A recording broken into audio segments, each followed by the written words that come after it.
Olá, você que me assiste. Eu quero aqui iniciar um estudo sobre a unidade de Jesus com Deus. Um estudo que eu considero muito importante para compreender o cristianismo primitivo e as origens da fé cristã.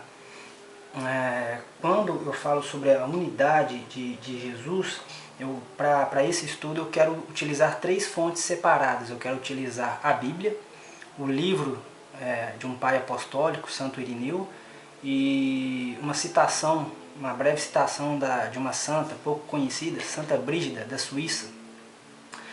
Para esse início de estudo eu quero começar citando uma obra espírita. Por quê? Porque no meio espírita existem pessoas que afirmam que Jesus não era uno com Deus. Eles fogem um pouco dessa questão do cristianismo primitivo. Não só os espíritas, mas alguns também cristãos da atualidade, como os testemunhos de Jeová. Mas esse tipo de argumento que Jesus não era uno com Deus não é novo. Ele acompanha o cristianismo desde da sua origem, né?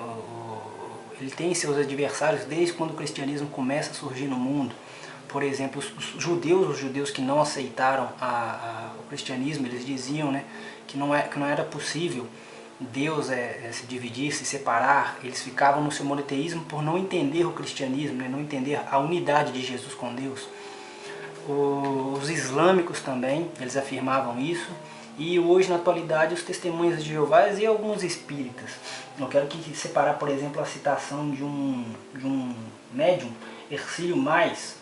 O livro chama O Sublime Peregrino, do espírito Ramatz.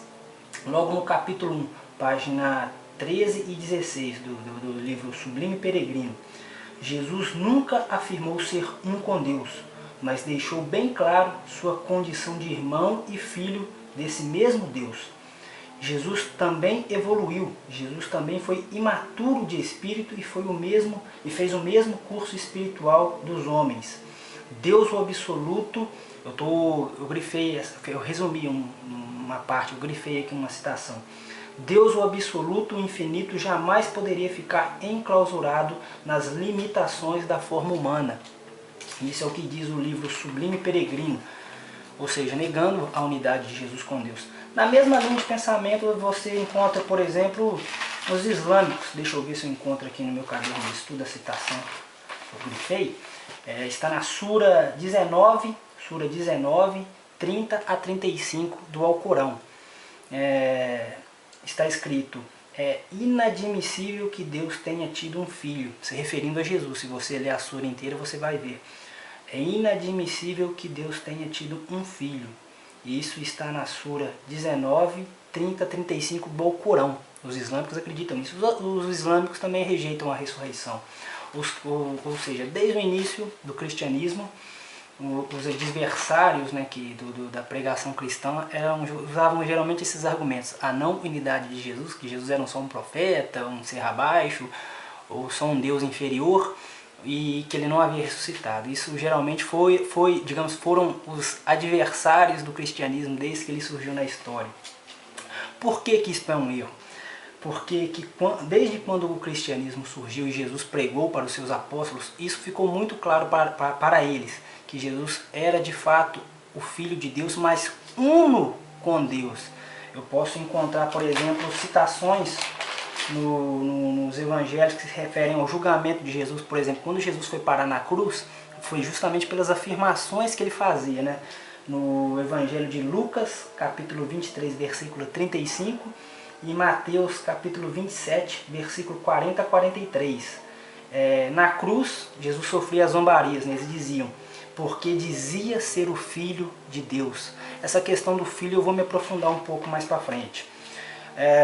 Outra citação que eu quero pegar está na Bíblia, porque João, no capítulo 1, ele afirma que, logo nos primeiros versículos, no princípio era o Verbo, e o Verbo estava junto de Deus, e o Verbo era Deus, ele estava no princípio junto de Deus. Eis que o Verbo se fez carne e habitou entre nós, e vimos sua glória. Estou resumindo porque o texto é grande, pode ser aprofundado também. E o Verbo se fez carne e habitou entre nós, e vimos sua glória, a glória que o Filho único recebe do seu Pai, cheio da graça e da verdade. E João dá testemunho dele. essa citação de João, João foi um apóstolo e recebeu esse credo do próprio Cristo, do próprio Jesus. E a questão do filho no meio do judaísmo, por exemplo, quando Cristo se referia ao Pai, ele não está dizendo que ele era inferior. É porque no judaísmo o filho primogênito ou filho único, ele detém todo o direito do pai. Isso é questão de contexto. O filho legítimo detém todo o direito, tudo que o pai tem é do filho. Então, quando Jesus ele se entrega e ressuscita, os apóstolos dizem que Jesus está à direita do Pai. Ele não está abaixo, nem acima, ele está à direita, está em igualdade com o próprio Deus. Ou seja, ele é uno com Deus. Outra citação que eu vou pegar é a carta de São Paulo. São Paulo ele se aprofunda muito nisso. Sendo ele de condição divina, não se prevaleceu de sua igualdade com Deus. Igualdade. Capítulo 2, versículo 6 da carta dos Filipenses. São Paulo escreve várias outras. Tem uma que ele afirma eu não vou lembrar de cor, eu acho que aos Colossenses ele também fala dessa questão da igualdade de Cristo. E uma ao Timóteo, né, de haver apenas um Deus e um Filho. Ou seja, ele afirma um Deus e um Filho. Ele afirma e reafirma. Ele monoteísmo do judaísmo, ao qual ele pertence. Um pai apóstolo que vai aprofundar muito isso também é São Justino. São Justino ele afirma muito na Trindade, que não havia dois deuses ou três, havia apenas um. Esse é o mistério da Trindade que os cristãos afirmavam desde sempre. Por exemplo, que eu vou citar agora, é Irineu. No livro 3, página 247, deixa eu ver se eu acho que rápido, 247 no livro 3, aqui.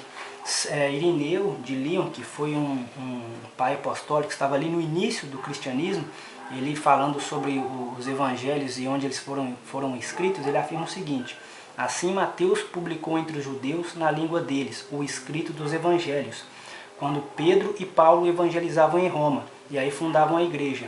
Depois da morte deles, também Marcos, o discípulo e intérprete de Pedro, nos transmitiu por escrito o que Pedro anunciava. Por parte, Lucas, o companheiro de Paulo, punha num livro o evangelho pregado por ele. E depois João, o discípulo do Senhor, que recostara a cabeça ao peito dele, também publicou o seu evangelho, quando morava em Éfeso, na Ásia. Eles todos nos transmitiram que há um só Deus, Criador do céu e da terra, anunciado pela lei e pelos profetas, e um só Cristo, Filho de Deus. Ele não está dizendo que há dois, ele está dizendo que há um só Deus e um só Cristo em um. Ele está afirmando e reafirmando a unidade de Jesus com Deus. É muito forte isso, e isso foi a pregação apostólica desde o início. Os apóstolos receberam esse entendimento no Pentecostes. Até Chico Xavier fala sobre isso, que o Pentecostes deu esse entendimento aos apóstolos. Uma citação que eu quero utilizar para finalizar é a da Santa Brígida da Vadstena, da Suíça. Por que eu quero citar ela? Chico Xavier foi na minha opinião, um servo de Deus na Terra, um homem muito usado por Deus, e ele afirma que no arsenal católico, ele falou isso naquela entrevista do Pinga Fogo, na primeira entrevista do ano de 1971, que no arsenal católico existem ali santas que eram usadas para psicografia. E eu pesquisei um pouco sobre essa Santa Brígida, encontrei isso. E eu realmente encontrei ali verdades cristãs. Ele mesmo disse na entrevista que essas duas, ele cita duas, Santa Brígida e Santa Clara de Montefalco, se não me falha a memória. Ele fala sobre essa Santa Brígida. Eu achei um livro que você pode pesquisar no Google, é só digitar Santa Brígida e você vai ver um livro dela ali em PDF. Você pode ler. Logo no capítulo 1 afirma coisas que tem tudo a ver com isso que eu acabei de citar, que são, por exemplo, a citação de João, o apóstolo. No início o verbo estava junto com Deus e o verbo era Deus. Vou ler aqui agora.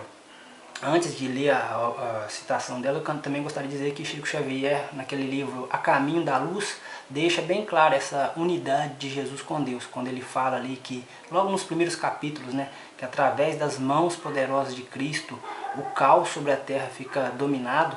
Ele está ali reforçando aquilo que nós encontramos nos evangelhos, né, a unidade de Jesus com Deus na criação terrestre, que Jesus existia antes que o mundo fosse feito. Bom, vou ler aqui a citação de Santa Brígida, para não demorar muito o vídeo. Isso aqui foi escrito por ela. Eu vou ler um texto resumido, tá? Eu tenho um arquivo em PDF, mas aqui eu tenho uma citação resumida. Tá no livro 1, capítulo 1 e 2. Eu sou o livro se chama As Profecias de Revelações de Santa Brígida. Eu sou o Criador do céu e da terra, uno na divindade com meu Pai. Eu assumi a carne de tal forma e eu não fui menos Deus, governando e sustentando todas as coisas. Assim como a luminosidade jamais é separada do fogo, assim também a minha divindade nunca foi separada de minha humanidade, nem mesmo na morte. Ao invés de te perder, eu me deixaria ser crucificado novamente. Eu, que o Rei da Glória e dos anjos, fui vestido com horríveis e miseráveis trapos, e fiquei nu em um pilar, e ouvi todo tipo de insultos e zombarias com meus próprios ouvidos. Embora eu tenha morrido na humanidade e na carne, continuei a existir na minha natureza divina, sendo um só Deus com o Pai e o Espírito Santo. Eu sou o mesmo que ressuscitou e subiu ao céu, e que agora falo contigo em meu espírito. Essa citação que eu li, ela é muito linda, ela é cristã. O próprio Chico Xavier na entrevista fala que essa santa tinha mensagens especiais para os cristãos. Isso foi dito pelo Chico Xavier, não por mim. Você que é espírita pode ler, pesquisar aí na entrevista do Pinga Fogo, se você duvidar. Mas essa citação, ela é cristã, ela é verdadeira e ela fala tudo aquilo que os primeiros cristãos falavam. Vou voltar aqui no início. Eu sou o Criador do céu e da terra, uno na divindade com meu Pai. Eu assumi a carne de tal forma e eu não fui menos Deus, governando e sustentando todas as coisas. Isso é muito forte, é muito bonito e muitos deveriam pesquisar mais, sair das suas bibliotecas, né, aquelas que já estão ali somente com pessoas com visões concordantes, né, aquilo que ela fala, e buscar aumentar o arsenal, ler o espiritismo, ler o cristianismo primitivo e ler escritos católicos. Outra santa que também certamente é uma mulher usada pelo céu, né, através talvez da psicografia, é a Ana Catarina Emmerich. Em breve eu quero fazer um comentário sobre o livro dela. E só, muito obrigado.